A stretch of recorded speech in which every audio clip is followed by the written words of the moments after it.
Aux côtés d'Happy et ses amis, découvre le monde et réponds à des questions fascinantes. Pour ne rien manquer de leurs aventures, abonne-toi à notre chaîne YouTube en activant la cloche. La lampe de poche, comment elle fait pour s'allumer? La lampe de poche est bien pratique quand il fait noir, n'est-ce pas? Découvrons ensemble comment elle fonctionne.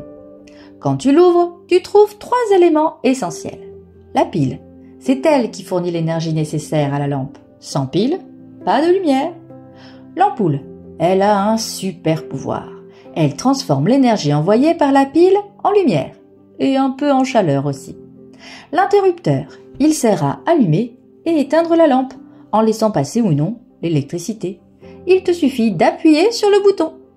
En résumé, une lampe de poche fonctionne grâce à une pile qui envoie de l'électricité à l'ampoule et à un interrupteur qui contrôle le tout. Toutefois, toutes les lampes ne marchent pas avec des piles.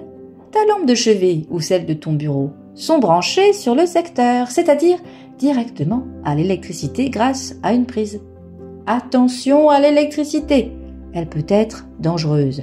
Quand tu utilises un appareil électrique, sois toujours très vigilant. Un mauvais usage peut provoquer des chocs, des brûlures ou même un incendie. Pour te protéger, ne mets jamais tes doigts ou un objet dans une prise et ne touche pas une prise avec les mains mouillées. Enfin, n'utilise pas d'appareil électrique près de l'eau. Comment allumer une ampoule si elle est loin de sa pile? Excellente question. Avec ta lampe de poche, tu as remarqué que la pile est directement en contact avec l'ampoule, ce qui permet à l'électricité de circuler facilement. Mais si la pile est éloignée, il faut créer un chemin pour que l'électricité puisse atteindre l'ampoule. C'est ce qu'on appelle un circuit électrique. Un circuit électrique est un ensemble d'éléments reliés par des fils qui permettent le passage de l'électricité. Circuit fermé, l'électricité circule parce que tous les composants sont connectés. L'ampoule s'allume. Circuit ouvert, l'électricité ne circule pas car le circuit est interrompu. L'ampoule reste éteinte. L'interrupteur joue un rôle clé ici. Il ouvre ou ferme le circuit pour allumer ou éteindre l'ampoule. Quand l'interrupteur est fermé, l'ampoule brille, mais quand l'interrupteur est ouvert, tout s'éteint. Pour en revenir à la pile, quelques précautions s'imposent. Ne l'avale jamais. Les piles contiennent des substances chimiques qui peuvent être très toxiques si elles sont ingérées. Ne la touche pas si elle fuit. Une pile qui fuit libère des produits chimiques qui peuvent provoquer des brûlures sur ta peau. Une pile usée, qu'elle soit intacte ou endommagée, ne doit jamais être jetée dans la poubelle ordinaire, car elle peut polluer l'environnement. Pour protéger notre planète, pense à recycler les piles. Tu peux les déposer dans des bacs de recyclage spécialement prévus à cet effet. Pourquoi l'électricité ne passe pas dans certains objets? L'électricité ne se déplace pas à travers tous les matériaux de la même façon. Certains sont des conducteurs, c'est-à-dire qu'ils laissent passer l'électricité. Parmi eux, on trouve le cuivre, l'or, l'aluminium et même l'eau. C'est pour cela qu'il faut éviter de manipuler des appareils électriques près de l'eau. Par exemple, ne jamais utiliser un sèche-cheveux près d'un lavabo ou d'une baignoire. D'autres matériaux sont des isolants, comme le plastique, le caoutchouc ou le bois.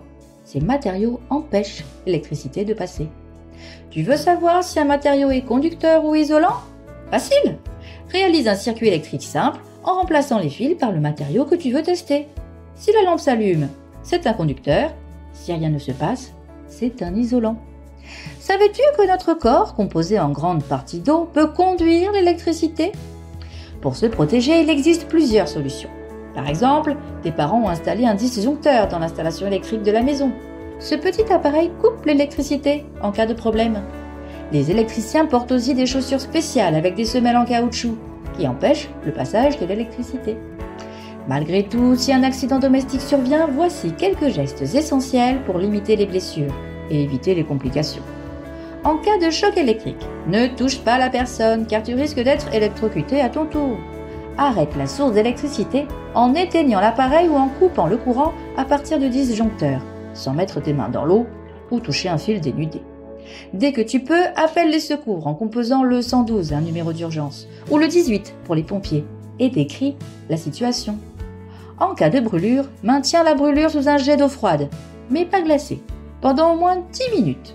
Puis, préviens l'adulte ou appelle les secours si la brûlure est importante ou si la personne souffre trop. Tu sais maintenant que l'électricité passe à travers un circuit qui s'ouvre et se ferme pour faire fonctionner un appareil. Certains matériaux laissent circuler l'électricité et d'autres non. C'est pourquoi il est essentiel de se protéger en manipulant des appareils électriques en respectant certaines consignes et de se souvenir des gestes de premier secours en cas d'accident. Retrouvez-nous pour en savoir plus sur Questionner le monde en téléchargeant la séquence complète disponible avec cette vidéo et correspondant à votre niveau de classe. Vous trouverez la fiche de préparation, un quiz, une fiche d'exercice pour vos élèves, la trace écrite et une évaluation. Utilisez les liens dans la description ou directement sur le site passeeducation.fr.